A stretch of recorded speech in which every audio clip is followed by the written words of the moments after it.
और उसके ऊपर अमल करे। जब तक वो मैथमेटिक्स के मैदान में बुनियाद परस्त न बने, तब तक वो अच्छा मैथमेटिशियन बन ही नहीं सकता। हम ये नहीं कह सकते कि सब बुनियाद परस्त अच्छे हैं, कि सब बुरे हैं। अक्सर लोग कहते हैं ऑल फंडामेंटलिस्ट आर बैड, सब बुनियाद परस्त गलत है। हमें तहकीक करना चाहिए किस मैदान में वो बुनियाद परस्त है। मिसाल के तौर पे, अगर एक बुनियाद परस्त डॉक्टर है, तबीब है, हजारों इंसानों की जान बचाता है, वो मुआशरे के लिए अच्छी चीज है। दूसरी ओर अगर बुनियाद परस्त चोर है, जिसका पेशा है चोरी करना, वो मुआशरे के लिए बुरा है। तो पहले हमें तहकीक करना चाहिए किस मैदान में वो बुनियाद परस्त है। सब बुनियाद परस्त को नहीं कह सकते कि अच्छे है कि सब बुरे हैं। जहां तक के बुनियाद परस्त का सवाल है, as far as fundamentalist concern, मैं ये कहना चाहता हूं कि I am a Muslim fundamentalist and I am proud to be a Muslim fundamentalist. मैं मुस्लिम बुनियाद परस्त हूं और मुझे गर्व है कि मैं मुसलमान बुनियाद परस्त हूं, क्योंकि मैं इस्लाम के तालीमात को जानता हूं और उसके ऊपर अमल करता हूं और कोशिश करता हूं कि पूरी तरह अमल करूं। और मैं जानता हूं कि इस्लाम में एक भी तालीम नहीं है जो इंसानियत के खिलाफ है।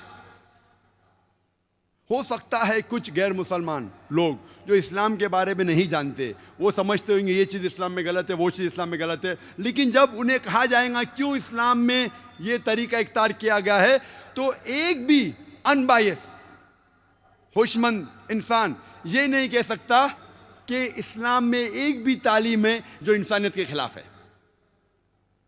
जब हम तहकीक करते ये लफ्ज़ फंडामेंटलिज्म सबसे पहली बार कैसा इजाद किया गया, वेबस्टर डिक्शनरी के हिसाब से ये वर्ड फंडामेंटलिज्म सबसे पहली बार इस्तेमाल किया गया था 20th सेंचुरी, 20वीं सदी के शुरू में, जब प्रोटेस्टेंट क्रिश्चियंस अमेरिका में वो लोग ने प्रोटेस्ट किया, वो लोग ने एतराज किया। चर्च कहती थी कि message of the Bible is from God, ये जो तालीमात बाइबल की है वो खुदा की तरफ से है। लेकिन ये प्रोटेस्टेंट क्रिश्चियंस ने अमेरिका में early part of 20th century में कहा कि सिर्फ बाइबल की तालीमात ही ने खुदा की तरफ से है, खाली बाइबल का पैगाम खुदा की तरफ से नहीं है, बाइबल का हर लफ्ज हर हर्फ खुदा की तरफ से है। अगर कोई शख्स ये साबित कर सके कि बाइबल का हर हर्फ हर लफ्ज खुदा की तरफ से, तो ये अच्छा मूवमेंट है फंडामेंटलिज्म का। लेकिन दूसरी ओर अगर कोई शख्स ये साबित कर सके कि बाइबल का हर लफ्ज हर हर्फ खुदा की तरफ से नहीं है, तो ये मूवमेंट अच्छा मूवमेंट नहीं है। जब हम डेफिनेशन देखते हैं फंडामेंटलिस्ट को ऑक्सफोर्ड डिक्शनरी में, तो ऑक्सफोर्ड डिक्शनरी में मिलता है कि fundamentalist is a person who strictly adheres to the ancient teachings of the doctrines of any religion. बुनियाद परस्त शख्स वो है जो शिद्दत के साथ कोई मजहब के किताबों और उसके तालीमात को शिद्दत के साथ उसे फॉलो करता है, उसको अमल में लाता है। जब हम रिवाइज्ड एडिशन पढ़ते हैं ऑक्सफोर्ड डिक्शनरी का, उसमें थोड़ा रिवीजन है। उसमें कहा गया है कि fundamentalist is a person who strictly adheres to the ancient teachings of the doctrines of any religion, specially Islam. कहा जाता है ऑक्सफोर्ड डिक्शनरी की रिवाइज्ड एडिशन में कि बुनियाद परस्त वो शख्स है जो शिद्दत के साथ कोई मजहब की तालीमात को अमल में लाता है, खुसूसन इस्लाम। इस्लाम लफ्ज मतलब बुनियाद परस्त, मतलब फंडामेंटलिस्ट। फौरन हमारे दिमाग में आएगा फंडामेंटलिस्ट मतलब मुस्लिम। इजाद किया गया था पहले बार क्रिश्चियंस के लिए, आज इस्तेमाल हो रहा है मुसलमान के लिए। फंडामेंटलिस्ट मतलब बुनियाद परस्त। और बुनियाद परस्त का डेफिनेशन था ऑक्सफोर्ड डिक्शनरी का, क्या बुनियाद परस्त ऐसा शख्स है जो शिद्दत के साथ कोई तालीमात, कोई मजहब की तालीमात पे अमल करता है। लोग कहते हैं कि मुसलमान शिद्दत पसंद है, मुस्लिम्स आर एक्सट्रीमिस्ट। अक्सर लोग कहते हैं no no, I am not a fundamentalist, I am not an extremist. किस बात का डर है आपको? मैं कहता हूं मैं फंडामेंटलिस्ट हूं, मैं कहता हूं मैं एक्सट्रीमिस्ट हूं। I am an extremist, I am extremely kind, I am extremely merciful, I am extremely loving, I am extremely honest, I am extremely just. What's wrong in being extremely honest, extremely just, extremely kind, extremely loving? जब लोग कहते हैं कि मुसलमान शिद्दत पसंद है, मैं कहता हूं बेशक मैं शिद्दत पसंद हूं, मैं शिद्दत से अदल करता हूं, मैं शिद्दत से मोहब्बत करता हूं, मैं शिद्दत से दया करता हूं, मैं शिद्दत पसंद हूं। शिद्दत पसंद होने में गलत बात क्या है? कुरान कहता है कि we should be extremely honest, extremely just, we have to be extremely merciful. हमें शिद्दत के साथ अदल करना चाहिए। ऐसा नहीं कि थोड़ा अदल, हमारे फायदे के लिए तो अदल किया, हमारे फायदे के लिए तो अदल नहीं किया। ये कुरान की तालीमात है। हमें किससे डर? ये बात का देखना चाहिए कि गलत, और do not be extremist in the wrong direction. गलत चीज में शिद्दत मत इख्तियार कीजिए। कहा जाता है मीडिया में मुस्लिम्स आर टेररिस्ट, मुस्लिम आतंकवादी है, दहशतगर्द है। आतंकवादी की क्या मानी है? दहशतगर्द की क्या मानी है? दहशतगर्द उसे कहते हैं जो दूसरों के दिल में दहशत पैदा करता है। Terrorist is a person who causes terror in the minds, in the hearts of the other human being. मिसाल के तौर पे जब कोई चोर पुलिस को देखता है तो उस चोर के दिल में दहशत पैदा होती है। तो इस कॉन्टेक्स्ट में पुलिस चोर के लिए दहशतगर्द है। जब कोई चोर पुलिस को देखता है उसके दिल में दहशत होती है, तो पुलिस चोर के लिए दहशतगर्द है।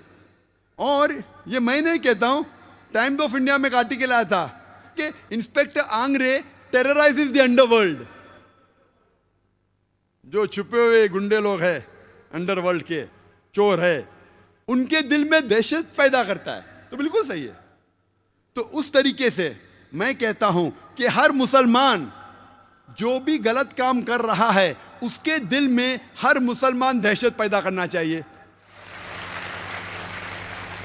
जब भी कोई चोर मुसलमान को देखता है, जब भी कोई रेपिस्ट बलात्कार करने वाला मुसलमान को देखता है, जब भी कोई गलत इंसान मुसलमान को देखता है, उसके दिल में दहशत पैदा होना चाहिए। इस कॉन्टेक्स्ट में मुसलमान गलत लोग के दिल में दहशत पैदा करना चाहिए, ये कहता है कुरान। जिस तरीके से पुलिस चोर के दिल में दहशत पैदा करती है, उसी तौर से कुरान में लिखा है सूरह अनफाल में सूरह नंबर 8 आयत नंबर 60 में कि आप मुसलमान गलत लोग के दिल में दहशत पैदा करो। लेकिन मैं जानता हूं कि आम तौर पे दहशतगर्द उसे कहते हैं जो एक मासूम के दिल में दहशत पैदा करता है। उस तरीके से कोई भी मुसलमान एक भी मासूम इंसान के दिल में कभी भी दहशत नहीं पैदा करना चाहिए। जैसे मैं कह रहा था, ये लफ्ज आतंकवाद, दहशतगर्दी या आतंकवादी या दहशतगर्द, इसके कई कॉन्फ्लिक्टिंग डेफिनेशंस है, कई इख्तिलाफी डेफिनेशंस है।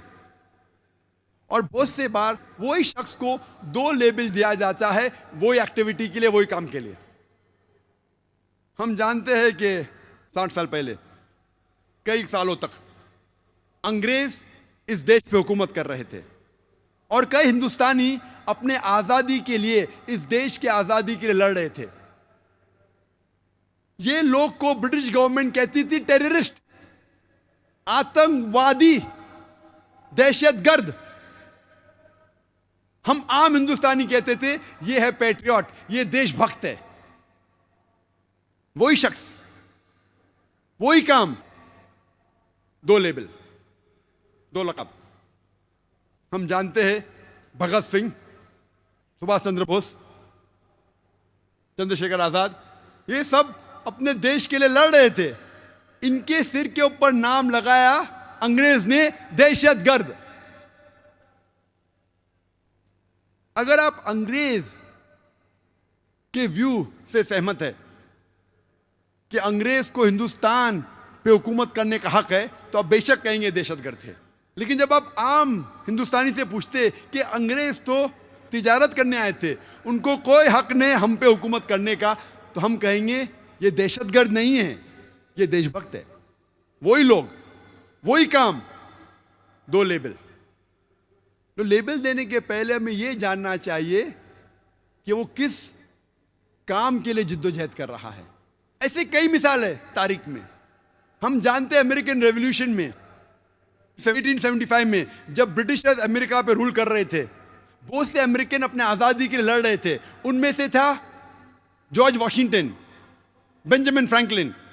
उस वक्त 1775 ब्रिटिश गवर्नमेंट के हिसाब से नंबर 1 टेररिस्ट था जॉर्ज वॉशिंगटन।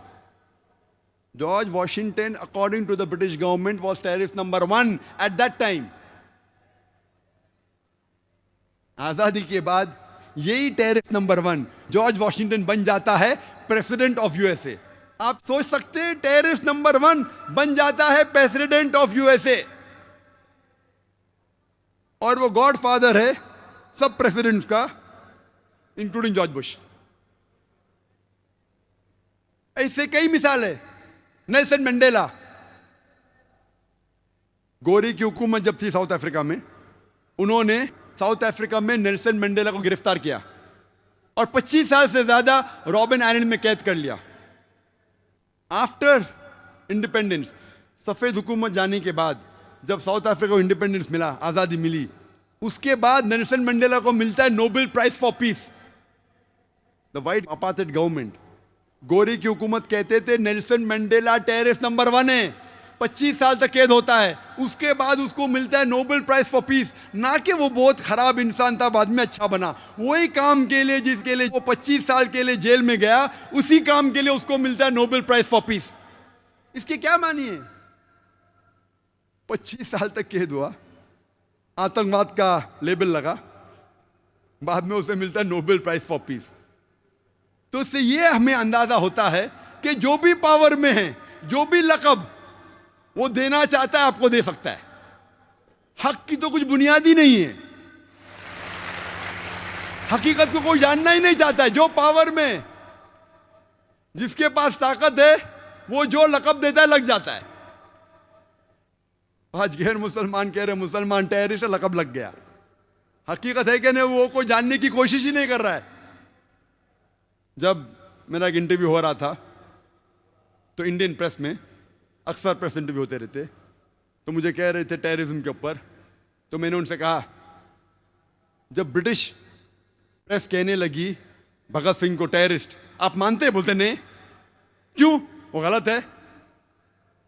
तो आज जब वेस्टर्न मीडिया, ब्रिटिशर्स, अमेरिकन कहते मुस्लिम टेररिस्ट है, तो आप क्यों मानते? तो हंसने लगा। हा। मैंने बोला आपने तहकीक की? बोलते नहीं, बस छाप दिया, जो रोटर्स भेजती है छाप दिया। आपने तहकीक की? बोले नहीं। क्यों? उस वक्त क्योंकि आप हिंदुस्तानी थे, आपको पता तो नहीं छापी। आज जब नहीं पता तो मत छापो ना, कुछ भी लक़ब दे देते आप छाप देते। क्यों? जब मैं ऑस्ट्रेलिया में गया था 2001 में दिसंबर में, 9/11 के चंद महीने बाद, ऑस्ट्रेलिया में मेरा टॉपिक था टेररिज्म एंड जिहाद, इस्लामिक पर्सपेक्टिव। जिहाद और दहशतगर्दी, इस्लामिक नजरिया। तकरीर खत्म होने के बाद सबसे पहला सवाल यूएस कॉन्सल जनरल ने मुझसे पूछा, doctor Zakir Naik, do you consider Osama bin Laden to be a terrorist? क्या आपकी नजर में ओसामा बिन लादेन एक दहशतगर्द है कि नहीं? तो मैंने उससे कहा, मैं ओसामा बिन लादेन को नहीं जानता हूं, ना वो मेरा दोस्त है ना मेरा दुश्मन है, ना मैंने उसके ऊपर तहकीक की है। लेकिन आप समझते अगर मैं रिप्लाई दूं बीबीसी और सीएनएन को सुन के, अगर मैं बीबीसी और सीएनएन को सुन के जवाब दूंगा तो मेरे पास कोई दो राय नहीं, बट कहने पड़ेगा दहशतगर्द है। लेकिन कुरान मुझे इसकी इजाजत नहीं देता। कुरान में अल्लाह ताला फरमाते हैं सूरह हुजुरात में, सूरा नंबर 49, चैप्टर 49, आयत नंबर 6 में, जब भी कोई फासिक आपको कोई चीज कहता है उसकी तहकीक करो दूसरे तक पहुंचाने के पहले। जब भी कोई आपको इंफॉर्मेशन मिलती है, जब भी कोई बात आप तक पहुंचती है, उसकी तहकीक करो और फिर दूसरे तक पहुंचाओ। तो मैं बीबीसी देख के, CNN देख के ये नहीं कह सकता हूं कि उसामा बिन लादेन टेररिस्ट है क्या नहीं। मैं उसे अच्छा भी नहीं कहता हूं, बुरा भी नहीं कहता हूं, ना वो मेरा दोस्त है ना मेरा दुश्मन है। लेकिन मैं ये बात बिल्कुल साफ तौर से कह सकता हूं, क्या बीबीसी चैनल पे, CNN चैनल पे, कई चैनल पे खुद मैंने देखा कि अफगानिस्तान में हजारों लोग मारे गए। जॉर्ज बुश ने कहा कि attack, war on terror, Afghanistan पे अटैक हुआ, इराक पे अटैक हुआ, हजारों लोग मारे गए। 9/11 जो हुआ, तो मैंने कहा ये तो खुद जो 9/11 जो हुआ, ये इल्जाम है कि ओसामा बिन लादेन ने किया, मैं नहीं जानता हूं। जो साइंटिस्ट है USA के, वो कहते it's inside job, George Bush ने खुद किया है। ये मैं नहीं कहता, नो कहते, सही है कि हकीकत है बाद में तहकीक करेंगे, अभी वक्त नहीं है, मैं जॉर्ज बुश को ज़्यादा टाइम नहीं देना चाहता हूँ। लेकिन ये जानता हूँ कि खुद उसने अपने मुंह से कहा, न्यूज़पेपर में, उसके मीडिया पे, उसके खुद के मीडिया पे, उसके खुद के चैनल के ऊपर, क्या हज़ारों लोग का कत्ल हुआ अफगानिस्तान में उसके वजह से, कई बेगुनाहों को मारा गया इराक में, उसने सैंक्शन लगाए, कई बच्चे लोग, 5 लाख से ज़्यादा बच्चे लोग इराक में मरे because of the take sanctions. तो मेरे नज़र में आज की तारीख में सबसे बड़ा हत्यारा, सबसे बड़ा दहशतगर्द जॉर्ज बुश।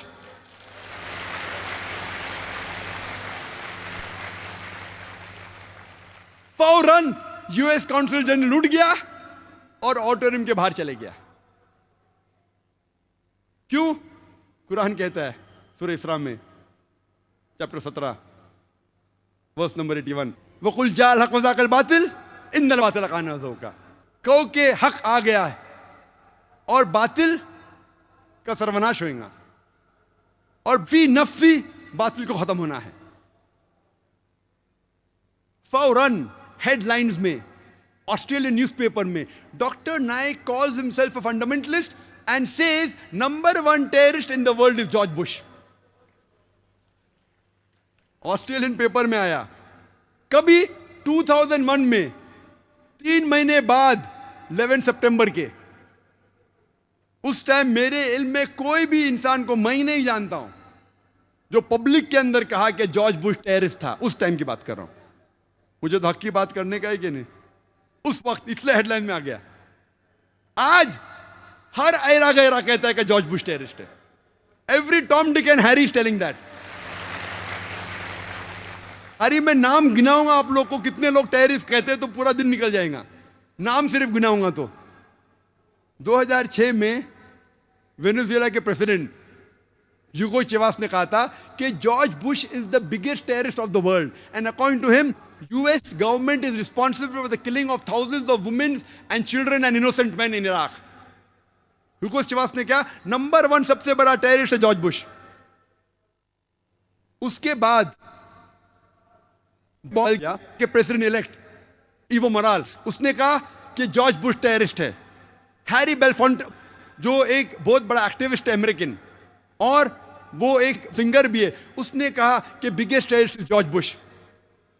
एक MP जो ब्रिटिश का है UK में, जॉर्ज गैलवे, उसने कहा कि जितना खून टॉनी ब्लेयर और जॉर्ज बुश के हाथों पे लगा है बेगुनाहों का, वो जो लंदन ट्यूब के बॉम्बिंग जो हुए, जो टेररिस्ट लोग निकले, उससे ज्यादा खून जॉर्ज बुश और टॉनी ब्लेयर के हाथ में लगा हुआ है।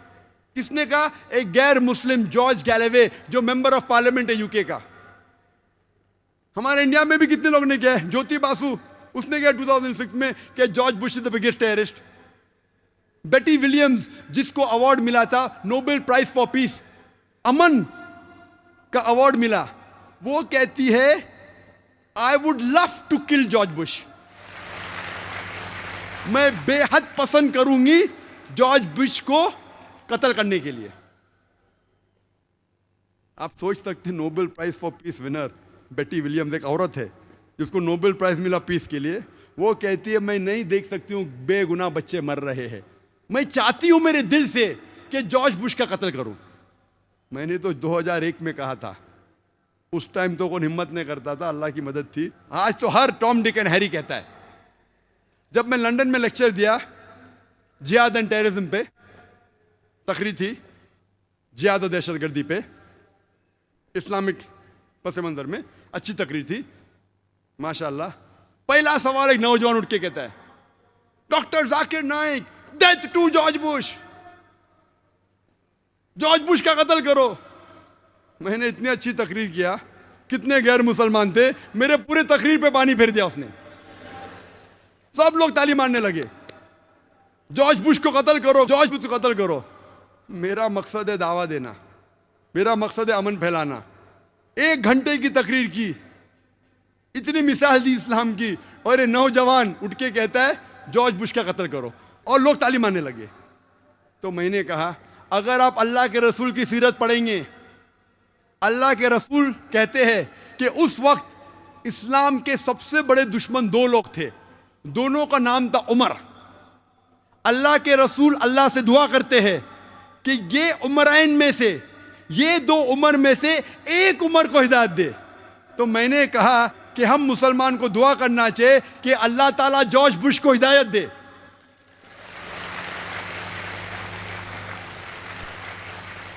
उसका कत्ल करके मुझे क्या कुछ फायदा होगा? तो सीरत जब पढ़ेंगे, अगर वो दुश्मन, हम जानते अल्लाह के रसूल ने जब ये दुआ की तो हजरत उमर रदियल्लाहु अन्हु, उमर बिन खत्ताब रदियल्लाहु अन्हु, उनको अल्लाह ने हिदायत दी। सबसे कट्टर दुश्मन थे इस्लाम के, बहुत सब लोग डरते थे मुसलमान, उनको हिदायत दी। फिर सबसे बेहतरीन मुबल्लिग, मुजाहिद बन गया इस्लाम के लिए। इसीलिए माइकल एच हार्ट ने उनको 100 की टॉप लिस्टिंग पे मोहम्मद सल्लल्लाहु अलैहि वसल्लम को नंबर 1 दिया, और उनको दिया 52 नंबर पे। या कह सकते हैं कि टॉनी ब्लेयर जॉर्ज बुश में से कोई को हिदायत दे। हमें इस्लाम पेश करने में सही तरीके से करना, हिकमत के साथ, जज्बाती बन के नहीं। गैर मुसलमान है, हम देखते हैं कि जब पता लगता है हमें कि जॉर्ज बुश सबसे ज्यादा आज की तारीख में हत्या किया है, हम जब अंदाजा लगाते सब टेररिस्ट अटैक का, तो मेरे नजर में, मेरे तहकीक के हिसाब से यह मैं कहता हूं कि आतंकवाद पॉलिटिशियंस की विरासत है। Terrorism is a monopoly of the politicians. सियासतदान लोग की विरासत है। दहशतगर्दी, आतंकवाद पॉलिटिशियंस की विरासत है। क्यों? क्योंकि जितने भी मैंने अटैक्स आपसे कहे, और जितने भी आप जानते हैं जिसका मैंने तस्करा किया, उसके बाद चाहे 9/11 हो, चाहे अफगानिस्तान अटैक हो, चाहे इराक में अटैक हो, डायरेक्टली या इनडायरेक्टली इसके पीछे पॉलिटिशियंस है। आप तहकीक करेंगे, ये सब जितने हमले हुए उसके पीछे डायरेक्ट या इनडायरेक्ट पॉलिटिशियंस का हाथ है। इसीलिए मैं कहता हूं कि आतंकवाद, दहशतगर्दी पॉलिटिशियंस की विरासत है। अंग्रेज ने हम पे हुकूमत किए, 60 साल पहले हमने अंग्रेज को निकाल दिया देश के। अंग्रेज, ब्रिटिश की पॉलिसी थी डिवाइड एंड रूल, तफरका पैदा करो और हुकूमत करो, डिवाइड एंड रूल। हमने अंग्रेज को तो देश के बाहर निकाल दिए, लेकिन हमारे पॉलिटिशियन ने अंग्रेज की विरासत ले ली, और वो भी करते डिवाइड एंड रूल आज की तारीख में।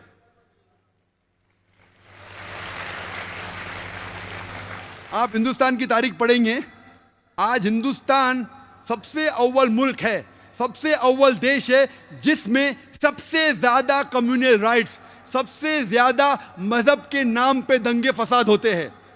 सबसे ज्यादा दंगे फसाद अगर कोई मुल्क में होता है इस दुनिया में, वो हिंदुस्तान। इसके जिम्मेदार है सिर्फ पॉलिटिशियंस। अक्सर आप देखेंगे हर दंगे फसाद के पीछे अक्सर मजहब का नाम है, अक्सर हिंदू मुस्लिम है, कभी कभी हिंदू क्रिश्चियन है। अक्सर मजहब को आपस में लड़ाते हैं, काहे के लिए? अपने वोट बैंक के लिए, अपने गद्दी को बचाने के लिए, अपने सीट हासिल करने के लिए वो बेगुनाह इंसानों को आपस में लड़ाते हैं। इसीलिए मैं कहता हूं, मेरे नजर में दहशतगर्दी, आतंकवाद पॉलिटिशियनों की विरासत है।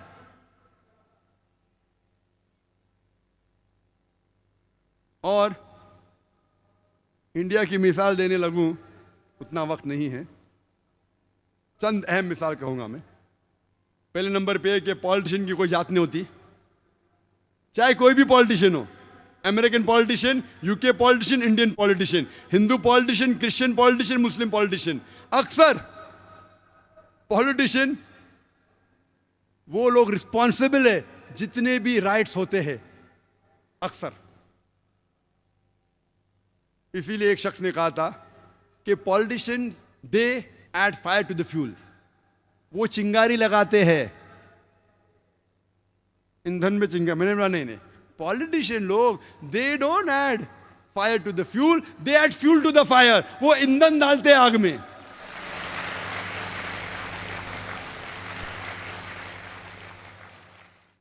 हमारी आजादी के बाद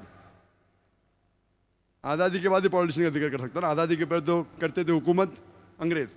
आजादी के बाद सबसे बड़ा दंगा फसाद जो हिंदुस्तान में हुआ वो था बाबरी मस्जिद का। बाबरी मस्जिद को सन 1980 के पहले कौन जानता था? मैं तो नहीं जानता था, कुछ लोग शायद जानते थे। आम हिंदुस्तानी जानता ही नहीं था बाबरी मस्जिद क्या है और राम जन्मभूमि की जगह क्या है। ना मुस्लिम जानता था ना हिंदू जानता था। आम मुसलमान जानता ही नहीं था, आम हिंदू जानता ही नहीं था, आम हिंदुस्तानी नहीं जानता था। लेकिन इसको एक पॉलिटिकल प्लॉय बनाया गया पॉलिटिशियन वोट बैंक के लिए। सुप्रीम कोर्ट ने ऑर्डर पास किया था कि इस डिस्प्यूटेड साइट पे, इस इख्तिलाफी जगह पे कोई नहीं आना चाहिए। उसके बावजूद 6 दिसंबर सन 1992 में, 1992 में 6 दिसंबर में एक बड़ी गैदरिंग हुई उसी डिस्प्यूटेड साइट के ऊपर, बाबरी मस्जिद राम जन्मभूमि इश्यू की जगह पे। ऑर्डर था सुप्रीम कोर्ट का, सबसे हाईएस्ट अथॉरिटी इस मुल्क की, नो गैदरिंग। तो भी गैदरिंग हुई। कौन गैदरिंग किया? Opposite party of politicians in the opposite party. हुकूमत चाहती थी तो रोक सकती थी, आसानी है, पुलिस उसके पास है, हथियार था, आसानी, लेकिन नहीं रोका। क्यों नहीं रोका? ऑपोजिशन ने गैदरिंग की वोट बैंक के लिए, क्या मुझे वोट मिलेगा। पॉलिटिशियन जो पावर में थे, अगर मैं उनको रोकूंगा तो मेरा वोट बैंक जाएगा, तो जाने दिया, आन दो, नो प्रॉब्लम, आ जाओ, पीछे के रास्ते से आओ। लेकिन टेलीविजन पे दिख रहा था सुप्रीम कोर्ट का ऑर्डर, नो गैदरिंग। उसके बाद क्या होता है? हजारों की तादाद में, 10,000 से ज्यादा, हजारों, tens of thousands of people, lakhs of people, लाखों लोग इकट्ठा हुए सब जगह से, त्रिशूल लेके बाबरी मस्जिद को शहीद करते। कोई भी अक्लमंद इंसान क्या त्रिशूल और तलवार से बाबरी मस्जिद नीचे आ सकती है? सैकड़ों साल से इतनी मजबूत इमारत आ सकती है? बोलते स्पॉन्टेनियस रिएक्शन था, प्लानिंग नहीं थी। टेलीविजन पे लाइव दिख रहा है, लाइव दिखा रहे, लाइव टेलीकास्ट, लाइव मैच होता है ना, वैसा लाइव दिखा रहे थे। कितने चैनल दिख रहा था, ऑपोजिशन के पॉलिटिशियन बैठे उधर, हुकूमत बैठे पुलिस के सामने, और बाबरी मस्जिद नीचे आती। कैसा? बाय डायनामाइट, दिख रहा है। और बोलते कि स्पॉन्टेनियस रिएक्शन था। क्या स्पॉन्टेनियस? प्लानिंग थी। बम के जरिए बाबरी मस्जिद को शहीद किया जाता है। मुझे लगता है कि जॉर्ज बुश ने ये बाबरी मस्जिद डिमोलिशन को देख के उसको आइडिया आया होगा कि 9/11 न्यूयॉर्क ट्विन टावर को बम से गिराओ।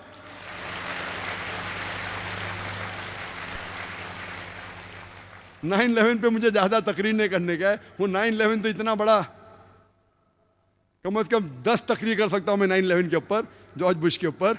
लेकिन मुझे लगता है उसको आइडिया मिली बाबरी मस्जिद से। जिस तरीके से बाबरी मस्जिद को बम से गिराया गया और कहा गया कि स्पॉन्टेनियस रिएक्शन था, उसी तरीके से बम से गिराया ट्विन टावर को और कहा गया कि प्लेन ने मारा। चाहे तो इंशाल्लाह क्वेश्चन आंसर में टाइम लिया तो कहूंगा।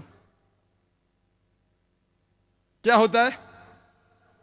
इमीडिएट सारे हिंदुस्तान में दंगे फसाद होते। दंगे फसाद होने के बाद एक्शन का रिएक्शन होता है, हजारों लोग मारे जाते, हजारों लोग का कत्ल होता है सारे हिंदुस्तान में, अक्सर मुसलमान। और खुसूसन बॉम्बे में बाबरी मस्जिद डिमोलिशन कौन जिम्मेदार? कोई भी आम आदमी जिसको थोड़ी भी अकल है वो कहेगा नंबर 1 रिस्पॉन्सिबल, सबसे ज्यादा जिम्मेदार ऑपोजिशन पॉलिटिशियन जिनने गैदरिंग की सुप्रीम कोर्ट के खिलाफ। नंबर 2 जिम्मेदार जो पॉलिटिशियंस पावर में थे, वो रोक सकते थे लेकिन नहीं रोका। क्यों? वोट बैंक जाएगा, उसके वजह दंगे फसाद होते। दंगे फसाद में पुलिस चाहती दंगे फसाद को रोक सकती। आप कोई भी सीनियर पुलिस ऑफिसर से पूछिए, मैं तो बहुत से पुलिस ऑफिसर से बात कर चुका हूं, इधर और बाहर भी, कोई भी सीनियर पुलिस ऑफिसर से पूछिए, दंगे फसाद को रोकना तो आसान सी बात है। जैसा शुरू हुआ within a few hours, चंद घंटों में रोका जा सकता है। अगर कम पुलिस फोर्स है तो रिजर्व फोर्स को बुलाओ। टेररिस्ट अटैक्स को रोकना बहुत मुश्किल है। कुछ रोक सकते, सब नहीं। सब रोकना नामुमकिन है 100%। कुछ को रोक सकते। दंगे फसाद 100% रोकना आसान है अगर पुलिस फोर्स चाहे तो। लेकिन जो पुलिस चाहती भी रोकना नहीं रोक सकती थी। क्यों? क्योंकि उनको पॉलिटिशियन का दबाव था। पुलिस फोर्स तो फाइनली गवर्नमेंट के अंदर आती ना, होम मिनिस्टर के अंडर। वो पुलिस ऑफिसर चाहता भी था बेगुनाह मुसलमान का कत्ल ना हो, फिर भी कुछ नहीं कर सकता। क्यों? उसके सिर के ऊपर पॉलिटिशियन है। दंगे फसाद होते हैं बंबई में, 1500 मुसलमान का कत्ल होता है। मोर देन 90-95% जिनका कत्ल होता है मुसलमान होते हैं। 1800 से ज्यादा घायल होते हैं बॉम्बे राइट्स में। इवन पार्टीशन के वक्त भी बॉम्बे में इतना बड़ा दंगा फसाद है, और जिस तरीके से ये दंगे फसाद हुए, और पुलिस चाहती रोक सकती थी, नहीं रोकी। हजारों बेगुनाह लोग की कत्ल हुआ। थोड़ा पहले रिएक्शन था दिसंबर में, उसके बाद जनवरी में, एक हफ्ते बाद जो वापिस था, प्लान्ड था पूरा। It was planned, hand in glove. कौन जिम्मेदार है दंगे फसाद का? वही लोग। नंबर 1 ऑपोजिशन पॉलिटिशियन, जो लोग ने बाबरी मस्जिद में गैदरिंग की। नंबर 2 जो पॉलिटिशियन पावर में थे, उनने वो गैदरिंग को अलाउ किया, नहीं रोका वोट बैंक की वजह से। नंबर 3 आम जनता। आम जनता को बहकाया गया कि लूट मार करो। आम जनता, मेरे नजदीक इस हिंदुस्तान में आम हिंदुस्तानी, आम हिंदू, आम मुस्लिम एक दूसरे से मोहब्बत करता है। मेरे नजदीक मेरे कई हिंदू दोस्त हैं। आम हिंदुस्तानी, आम हिंदू, मुसलमान एक दूसरे से मोहब्बत करते हैं। ये पॉलिटिशियन लोग चिंगारी लगाते हैं वोट बैंक के लिए, और बेगुनाह लोग को बहकाते हैं और उनके जरिए राइट्स करते हैं। हम आम जनता हिंदुस्तान की इन पॉलिटिशियन के बहकावे में नहीं आना चाहिए। नंबर 3 रिस्पॉन्सिबल आम जनता, जो बेवकूफ बन जाती है। नंबर 4 पुलिस, जो रोक सकती थी नहीं रोकी। जो लोग रोकना चाहते थे भी नहीं रोक सकते। क्यों? उनका ट्रांसफर हो जाएगा। जब इतने मुसलमान मरे तो गवर्नमेंट सोचने लगी अभी वोट बैंक मुस्लिम की जाएंगी, बड़ी छोटी है, तो क्या की? 1 जज कमीशन, श्री कृष्ण कमीशन को अपॉइंट किया। भाई डरो मत, जो भी जिम्मेदार है वो गिरफ्तार होंगे। और कायम करते 1 जज कमीशन श्री B.N. कृष्ण को, श्री B.N. श्री कृष्ण को श्री कृष्णा कमीशन।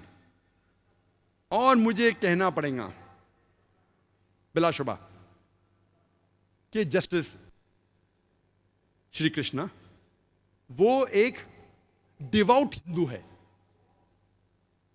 हिंदू धर्म का पालन करते हैं, लेकिन साथ साथ वो एक जस्ट और अपराइट इंसान है।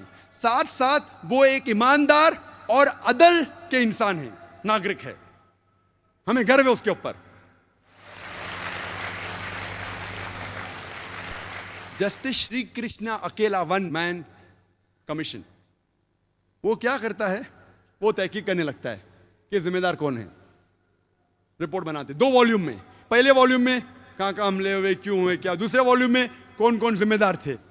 श्री कृष्णा कहते हैं, जस्टिस श्री कृष्ण, मैं नहीं कह रहा हूं, जस्टिस श्री कृष्णा कहते हैं कि ये राइट्स के जिम्मेदार, it was pre planned by the opposition politicians of Maharashtra.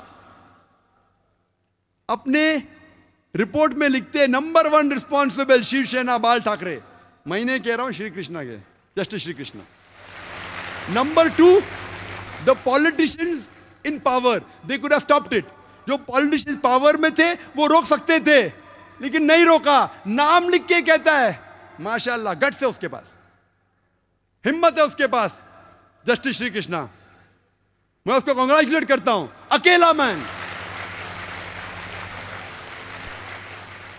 मैंने कोशिश किया कि आज उनको इस स्टेज के ऊपर चीफ गेस्ट जैसा बनाऊं, लेकिन मैंने दावत बहुत लेट दी और कोई जस्टिस को भी कोशिश की, लेकिन लेट मुझे ध्यान आया कि एक को चीफ गेस्ट बना सकते थे। कई प्रोग्राम में काफ़ी जस्टिस आ चुके हैं। वो लिखता है कि रूलिंग पार्टी शरद पवार भी रिस्पॉन्सिबल है। मैं नहीं कहता हूं, justice Shri Krishna, defence minister और चीफ मिनिस्टर सुधाकर राव वो भी रिस्पॉन्सिबल, नाम लेके लिख रहा है। मानना पड़ेगा उस शख्स को, दाद देता हूं मैं उसकी। अल्हम्दुलिल्लाह सुम्मा अल्हम्दुलिल्लाह, अल्लाह उसकी हिफाजत करे, गट से उसने। वो लिखता है ऑपोजिशन पार्टी पहली रिस्पॉन्सिबल, लोकल महाराष्ट्र गवर्नमेंट की, रूलिंग पार्टी नेक्स्ट रिस्पॉन्सिबल, उसके बाद police force which was hand in glove responsible. नाम ले रहा है पुलिस ऑफिसर का, नाम लेके 26 पुलिस स्टेशन जो बॉम्बे के ज्यूरिडिक्शन में, वो जाके साल भर नोट करते रहा, अकेला शख्स नाम लेके। कमिश्नर, जॉइंट कमिश्नर, नाम भी लिया, त्यागी दैट टाइम जॉइंट कमिश्नर क्या था उस टाइम, नाम लेके पुलिस ऑफिसर के रिस्पॉन्सिबल रिस्पॉन्सिबल। कहता है शुरुआत हुई बाबरी मस्जिद से, एल के अडवाणी का नाम भी अंदर है, एल के अडवाणी बाबरी मस्जिद नाम लेते हुए। मैं तहकीक किया, लेकिन फिर पता चला ये शख्स जस्टिस BN श्री कृष्णा, हिम्मत है उसमें नाम लेते हुए। तो हम जानते हैं ये वजह कि इसके जिम्मेदार नंबर 1 है पॉलिटिशियंस। इसीलिए हम मुसलमान को इंडियन जुडिशरी सिस्टम पे गर्व है, हमें फक्र है इंडियन जुडिशरी सिस्टम पे। हो सकता है कि पॉलिटिशियन हमें छोड़ देंगे, एक आम जो हिंदुस्तानी है, खुसूसन हम मुस्लिम, हम मुसलमान, चाहे पॉलिटिशियन हमें धोखा देंगे, चाहे कई बार पुलिस धोखा देंगी, लेकिन इंडियन जुडिशरी सिस्टम पे हमें गर्व है। और हम दुआ करते हैं अल्लाह से, क्या ये जुडिशरी सिस्टम को पॉलिटिशियन की भनक ना लगे, वरना खुदा इस देश को बचा सकता है। बॉम्बे राइट्स के बाद जो दिसंबर 92 में हुआ था और जनवरी 93 में, 2 महीने बाद 12 मार्च 1993 में होता है बॉम्बे में सीरियल बॉम्ब ब्लास्ट। 13 बॉम्ब फूटते हैं, 13 बॉम्ब धमाके होते हैं बॉम्बे में, जिसमें 250 से ज्यादा इंसानों का कत्ल होता है और हजारों लोग इसमें घायल होते हैं। उस टाइम कहना था, हो सकता है कि बॉम्ब ब्लास्ट मुसलमानों ने किया था। 2 साल पहले जब तकरीर की थी, उसके चंद दिन बाद ये वर्डिक आने वाला था। ये जो केस चल रहा था बॉम्बे बॉम्ब ब्लास्ट 93 का, जब तकरीर की थी उस टाइम केस का जजमेंट नहीं आया था। जस्टिस श्री कृष्णा कहते हैं कि ये bomb blast was a reaction, और ये बॉम्ब ब्लास्ट के पहले और राइट्स के बाद जनवरी फरवरी 1993 में माहौल बम्बई में मुसलमान के लिए बहुत गंभीर था। जब आम मुस्लिम सड़कों पे चलते थे, जब वो ट्रेन में ट्रैवल करते थे, सफर करते थे, बस में जाते थे, लोग उन्हें घूरते थे, उनको ताने मारते थे। मुसलमान का सड़कों पे निकलना मुश्किल हो गया। बॉम्ब ब्लास्ट होने के बाद हालत बदल गई। हर मुसलमान जानता है कि बेगुनाह इंसान की जान लेना गलत है। इस्लाम नहीं सिखाता है कि आप बेगुनाह लोग को कत्ल करो। अक्सर मुसलमान जानने के बाद कि ये बॉम्ब ब्लास्ट जो हुआ बंबई में 1993 मार्च में गलत था, गैर इस्लामी था, फिर भी अक्सर मुसलमान खुश हुए। कम से कम हम सिर उठा के चल तो सकते हैं। जस्टिस श्री कृष्णा कहते it was a reaction of the Muslims. और इसके केस के बारे में बाद में हम जिक्र करेंगे, लेकिन यह कहना जरूरी है कि आप कोई बेगुनाह गैर मुस्लिम का कत्ल नहीं कर सकते, क्योंकि कोई और गैर मुस्लिम ने आपको तकलीफ दिया और आप कोई और गैर मुस्लिम को तकलीफ देंगे, ये बिल्कुल अन इस्लामिक है। ये जो 250 लोग मरे बंबई में बॉम्ब ब्लास्ट के जरिए, उसका जिम्मेदार कौन? कौन लोग? वही लोग जो बाबरी मस्जिद के अंदर ऑपोजिशन पार्टी ने जो गैदरिंग की, नंबर 1। नंबर 2, क्यों ऑपोजिशन ने की? वोट बैंक के लिए। नंबर 2, पॉलिटिशियन जो पावर में थे जानबूझ के नहीं रोका, नहीं तो सीट चले जाएंगी, वो रिस्पॉन्सिबल है। नंबर 3, आम जनता जो पॉलिटिशियन के बहकावे में आ गई। नंबर 4, जो पुलिस रोक सकती थी नहीं रोकी। नंबर 5, जो लोग ने राइट्स किए दिसंबर 92 और जनवरी 93 में, वो लोग रिस्पॉन्सिबल थे। महाराष्ट्र के पॉलिटिशियन, रूलिंग एंड ऑपोजिशन, वही लोग, सदर सबके पॉलिटिशियंस। आप आमतौर पे कोई भी दंगे फसाद के बैकग्राउंड में जाओ, डायरेक्टली या इनडायरेक्टली, जो भी टेररिस्ट अटैक्स है, डायरेक्टली या इनडायरेक्टली, ऑलमोस्ट ऑल, अक्सर सभी के पीछे पॉलिटिशियंस का हाथ है। 10 साल के बाद 2002 में 27 फरवरी के बाद, फरवरी से लेके मार्च तक के दंगे फसाद हुए गुजरात में। क्यों? क्योंकि 26 फरवरी को 2002 में coach number S6 Sabarmati express का वो जलाया गया, वो डिब्बा जलाया गया और इल्जाम था मुसलमानों पे। तहकीक करने के बाद पता लगा, फॉरेंसिक रिपोर्ट भी कहती है, एविडेंस के बाद पता लगा कि ये जो डिब्बा था, ये अंदर से जलाया गया था। It was inside job. Clear cut report है। वो S6 का डब्बा जो जलाया गया था साबरमती एक्सप्रेस का गोधरा पे, वो अंदर से तेल फेंका गया था। वो प्लानिंग थी। 56 लोग मरे, कोई कहता 55, 50 से ज्यादा मरे। बाद में पता चला कई लोग जो मरे की लिस्ट में नाम था वो बाद में जिंदा थे। जितने लोग मरे अल्लाह ही जानता है, बट मरे काफी लोग। जिम्मेदार पॉलिटिशियंस। फौरन next day there was a state financed supervised programme. Report कहती है कि state managed, hand in glove, politicians, police massacre था। हजारों लोग का कत्ल किया गया था गुजरात में। ऑफिशियल गवर्नमेंट रिपोर्ट कहती है 793 मुस्लिम्स डाइड एंड 253 हिंदूज। लेकिन ऑर्गेनाइजेशन कहती है, एनजीओ, ह्यूमन राइट की ऑर्गेनाइजेशन, 2000, 2500, कोई कहता है 3000 लोग का कत्ल हुआ, अक्सर मुसलमान। कुछ ऑर्गेनाइजेशन कहती है कि 5000 लोग गुजरात में इस दंगे फसाद में कत्ल हुए उनके। कोई कहता है 8 से 10,000। लेकिन आसानी से हम कह सकते हैं, ये ऑर्गेनाइजेशन ह्यूमन राइट्स की रिपोर्ट पढ़ के 3000 से 6000 लोग का कत्ल हुआ। जितने लोग 9/11 में मरे उससे ज्यादा गुजरात में मरे। जितना नुकसान 9/11 में हुआ उससे ज्यादा नुकसान गुजरात में हुआ। करोड़ की प्रॉपर्टी जलाई गई। रिपोर्ट है। कितने वीडियो फिल्म्स अवेलेबल है, कितने बुकलेट छपे, कितने बुक्स मौजूद है, प्रूफ, आई विटनेसेस। हजारों मुसलमान का कत्ल हुआ, हजारों मुसलमान औरतें, हमारे मां, हमारे बहन, उनका खुलेआम बलात्कार हुआ। कौन कहता है? मुसलमान ने। NGO report, human rights commission. अब पढ़िए सब। हजारों मुसलमान औरतों का खुलेआम बलात्कार हुआ, जिना बिल जबर हुआ, उनकी इज्जत लूटी गई। टेंस ऑफ थाउजेंड, 10,000 से ज्यादा मुसलमान की दुकानें लूटी गई, मुसलमान के एस्टैब्लिशमेंट लूटे गए। टेंस ऑफ थाउजेंड्स, 50,000 से ज्यादा मुसलमान के घर को लूटा गया, घर को आग लगाया गया। लाखों मुसलमान बेघर हुए। इसके जिम्मेदार कौन? ये कौन लिखता है? ये सब रिपोर्ट जो मेरी है मुस्लिम रिपोर्ट नहीं है। तो आपको लगता होगा ये सब मेरी तहकीक जो है, मैं अगर हिंदुइज्म का बात करता हूं तो हिंदू स्कॉलर्स क्या कहते हैं देखता हूं वेद के बारे में, क्रिश्चियनिटी क्रिश्चियन स्कॉलर्स। इसी तरीके से ये सब रिपोर्ट जो है टेररिस्ट अटैक की नॉन मुस्लिम रिपोर्ट है। आप वेबसाइट पे जाइए, FBI की या अमेरिकन सोर्स की, खुद की रिपोर्ट नहीं है मेरी।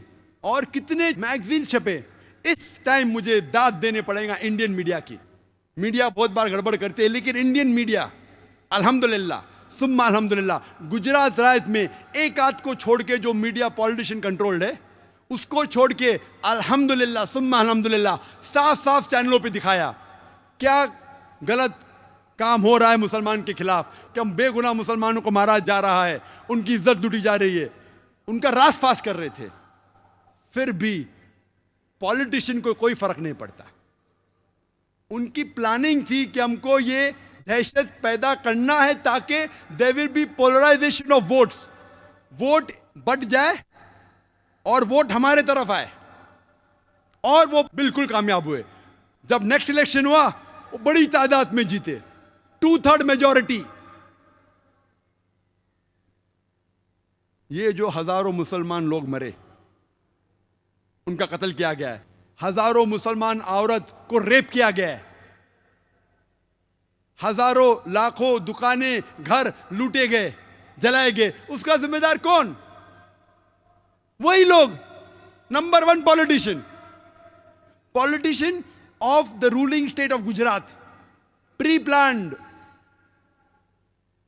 सेंट्रल गवर्नमेंट की हुकूमत जो थी वो रोक सकती थी, वो भी डर गई, रोकेंगे तो वोट बैंक जाएंगे, करने दो। Number 3 the police force responsible. कौन कह रहा है? ये नॉन मुस्लिम रिपोर्ट्स ना, सब non Muslim reports, NGO, human rights के ऑर्गेनाइजेशन। Hand in glove. कुछ पुलिस अफसरान जब बचाने गए मुसलमान को तो उनके अगेंस्ट इल्जाम लगाया गया, और इस हद तक कि गुजरात हाई कोर्ट ने भी साथ दिया उनका। इतने हद तक कि Supreme Court had to interfere. Supreme Court India की इंटरफियर की और उसके ऊपर पाबंदी लगाई। एविडेंस, खुला खुला एविडेंस पड़ा है। आपको सबूत चाहिए? खुले आम सबूत है, वीडियो रिकॉर्डिंग है, लोग तकरीर कर रहे, लोग को भड़का रहे, वीडियो रिकॉर्डिंग है। कितने वीडियो अवेलेबल है? गोधरा तक देखिए, फाइनल सोल्यूशन देखिए, कितने वीडियो रिकॉर्डिंग बनाए। मुसलमान की बात नहीं कर रहा हूं, गैर मुस्लिम लोग ने कितने वीडियो रिकॉर्डिंग बनाए, गुजरात मैसेकर की इंटरव्यू लिए, सब मौजूद है। कितने बुक्स छपे फोटोग्राफ्स के साथ। कितना इंसाफ हो रहा है? कुछ नहीं। एक आध केस बेस्ट बेकरी का गुजरात के बाहर बम्बई में आ गया, एक आध, अक्सर लोग तो घूम रहे। आप सोच सकते जहन में क्या होगा? आप सोच सकते अगर कोई इंसान के मां को किसने रेप किया है, बहन को रेप किया है, वो पड़ोसी हर रोज उसको देखता है, पड़ोसी को, क्या होगा दिल में उसके? जिसने रेप किया उसके मां को, उसके वालदा को, उसके बहन को, वो पड़ोसी हर रोज उसको देखता है, हंसता है, कुछ नहीं कर सकता वो। क्या होगा? रिएक्शन। उसके बाद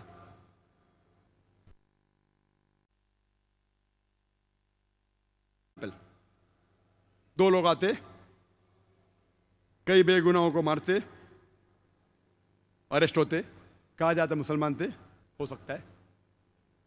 लेकिन इस्लाम में यह बिल्कुल इजाजत नहीं है कि अगर कोई गैर मुसलमान आपको तकलीफ दे रहा है, आप दूसरे गैर मुसलमान को कत्ल करो। बिल्कुल गलत है, अन इस्लामिक है, इंसानियत के खिलाफ है। अगर जो शख्स आप जानते हैं जो रिस्पॉन्सिबल है, जो गुनहगार है, उसको पकड़ के सजा दो, कोई अर्ज नहीं है। सब मज़ाहिब कहते हैं, इस्लाम भी कहता है जो गुनहगार है उसको पकड़ के सजा दो। लेकिन बेगुनाह क्योंकि वो वही मजहब से वास्ता रखता है, उसको तकलीफ पहुंचाना बिल्कुल गलत है। आप गुनहगार को पकड़ते पुलिस के हवाले कीजिए, हुकूमत के हवाले कीजिए। बेगुनाह को मानना बिल्कुल गलत है। इसका रिएक्शन 2002 से लेकर अब तक 6 साल में इतने बम के धमाके हुए, वक्त ने सबका डिस्क्रिप्शन दूं। इस गुजरात मैसेकर के बाद 13 मार्च 2003 में बंबई में एक ट्रेन में धमाका हुआ, 11 लोग मारे गए। 25 अगस्त 2003 में बंबई के सड़कों में 2 कार बम ब्लास्ट हुए, 50 से ज्यादा लोग मारे गए। 15 अगस्त 2004 असम में 16 लोग मारे गए बम धमाके के जरिए। एक बड़ा बम धमाका हुआ और अक्सर वो थे स्कूल चिल्ड्रन। 29 अक्टूबर 2005 3 बम ब्लास्ट होते हैं दिल्ली में 50 से 60 लोग मारे जाते हैं और कई जख्मी हो जाते हैं। उसके बाद 7 मार्च 2006 में वाराणसी में 3 बम ब्लास्ट होते, 28 लोग मारे जाते, 50 लोग जख्मी हो जाते। 11 जुलाई 2006 7 बम ब्लास्ट होते ट्रेन के अंदर, serial bomb blast in train, जिसमें 180 से 200 लोग मारे जाते हैं, कत्ल किया जाता है, 700 से ज्यादा जख्मी होते हैं। ये second biggest attack in the history of India after the 93 serial bomb blast. जो ट्रेन के बॉम्ब ब्लास्ट होते 11 जुलाई, जिसके बाद में तकरीर की 2 महीने बाद बंबई में, उसमें 180 से 200 लोग मारे जाते हैं, कत्ल किया जाता है, 800 से ज्यादा जख्मी होते हैं। 8 सितंबर 2006 में मालेगांव में 2 बम ब्लास्ट होते हैं, 34 लोग मारे जाते हैं, 80 से ज्यादा घायल होते हैं। 19 फरवरी 2007 2 बम ब्लास्ट होते ट्रेन के अंदर जो इंडिया से पाकिस्तान की तरफ जाता है, 66 लोग, 66 लोग का कत्ल होता है, अक्सर पाकिस्तानी। 18 मई 2007 एक बम धमाका होता है हैदराबाद में, मस्जिद के बाहर, 11 लोग का कत्ल होता है। 25 अगस्त 2007 हैदराबाद में 2 बम ब्लास्ट होते अम्यूजमेंट पार्क के बाहर, 40 लोग का कत्ल होता है और कई लोग घायल होते हैं। 13 मई 2008 जयपुर में 7 बम ब्लास्ट होते हैं, 63 लोग की हत्या होती है और कई लोग घायल होते हैं। मिसाल पे मिसाल, 25 जुलाई 2008 8 बम ब्लास्ट होते बेंगलोर में, 26 लोग मारे जाते हैं, 100 लोग जख्मी होते हैं। 26 जुलाई 2008 में गुजरात में 16 बम ब्लास्ट होते हैं, 57 लोग मारे जाते हैं और 88 इंजर्ड होते हैं। 13 सितंबर 2008 दिल्ली में 5 बम ब्लास्ट होते हैं, 30 लोग मारे जाते हैं, कत्ल किया जाता है, 90 लोग घायल होते हैं। 27 सितंबर 2008 फिर से दिल्ली में एक बम ब्लास्ट होता है, जिसमें 3 लोग का कत्ल होता है और 23 लोग घायल होते हैं। 2 दिन बाद 29 सितंबर 2008 में मालेगांव में 2 बम ब्लास्ट होते, 4 लोग का कत्ल होता है और 70 लोग घायल होते हैं। गुजरात में 29 सितंबर 2008 को एक बम ब्लास्ट होता है, 1 आदमी मारा जाता है और 8 लोग घायल होते हैं। उसके बाद 1 अक्टूबर त्रिपुरा में 2008 में 5 बम ब्लास्ट होते, 4 लोग मारे जाते और 100 लोग घायल होते। इसके बीच गोदा में झारखंड में एक बम ब्लास्ट होता है 27 जुलाई को, 7 लोग घायल होते, कोई नहीं मरता। 2002 गुजरात राइट्स के बाद 20 से ज्यादा बम धमाके और भी हुए। सबसे खतरनाक, सबसे जबरदस्त था बॉम्बे का 11 जुलाई 2006, the 7 bomb blast, 7 bomb blast जो सीरियल बम ब्लास्ट ट्रेन में हुए, जिसमें 180 से 200 लोग मरते हैं, कत्ल किया जाता और 800 से ज्यादा घायल होते हैं। इसका जिम्मेदार कौन? वही लोग। क्यों? और अक्सर पुलिस कहती है ये रिएक्शन था, कहती है कि अक्सर मुसलमानों ने किया। क्या कहने, मैं नहीं जानता हूं, अल्लाह वालम, मैं नहीं कहता हूं सही या गलत। पुलिस कहती है ये रिएक्शन था। अगर रिएक्शन था तो एक्शन को होने क्यों दिया भाई?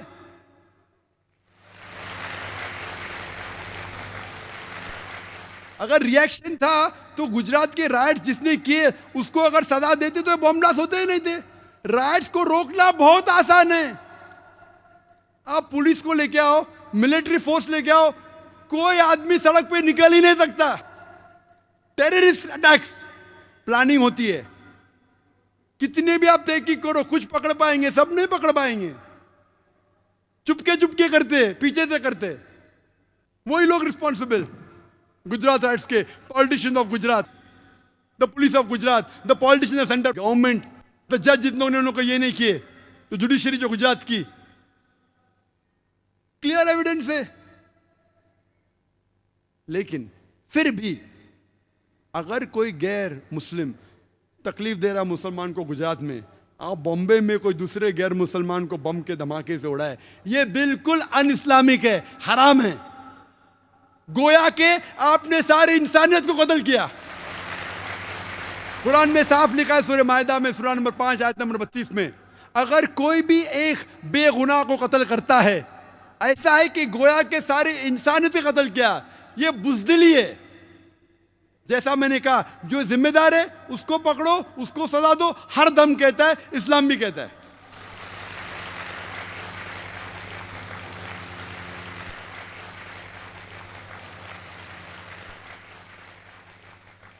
बेगुनाह लोग, बिल्कुल गलत है। और हम देखते जब ये टेररिस्ट अटैक्स होते हैं, आतंकवादी हमले, जब 9/11 हुआ 11 सितंबर 2001, हमले के बाद मुस्लिम ऑर्गेनाइजेशन सब इकट्ठा हुए, वी कंडेम द अटैक, 9/11 गलत है, अन इस्लामिक है। अच्छी बात है। 7 जुलाई 2005 में जब लंदन ट्यूब के अंदर बॉम्बिंग हुई, 50 से ज्यादा लोग कत्ल हुए, मुसलमान इकट्ठा हुए, ये गलत है। 7 जुलाई लंदन बॉम्ब ब्लास्ट गलत है, अच्छी बात है। मैं कहता हूं बिल्कुल सही है, 9/11 गलत है। मासूम लोग, 3000 से ज्यादा मासूम लोग को कत्ल किया गया, कोई भी किया है, जिसने भी किया, चाहे मुस्लिम हो या गैर मुस्लिम हो, चाहे बिन लादेन हो, जॉर्ज बुश, जो भी हो, असल कातिल है वो गुनहगार है। जिसने भी 50 से ज्यादा लोग की हत्या की लंदन ट्यूब में, वो कातिल है, वो गुनहगार है। लेकिन आप रुकते क्यों हैं? उसके आगे भी जाइए। जो हजारों लोग का कत्ल अफगानिस्तान में, वो भी गलत है। जो इराक में 1000 लोग मारे, वो भी गलत है।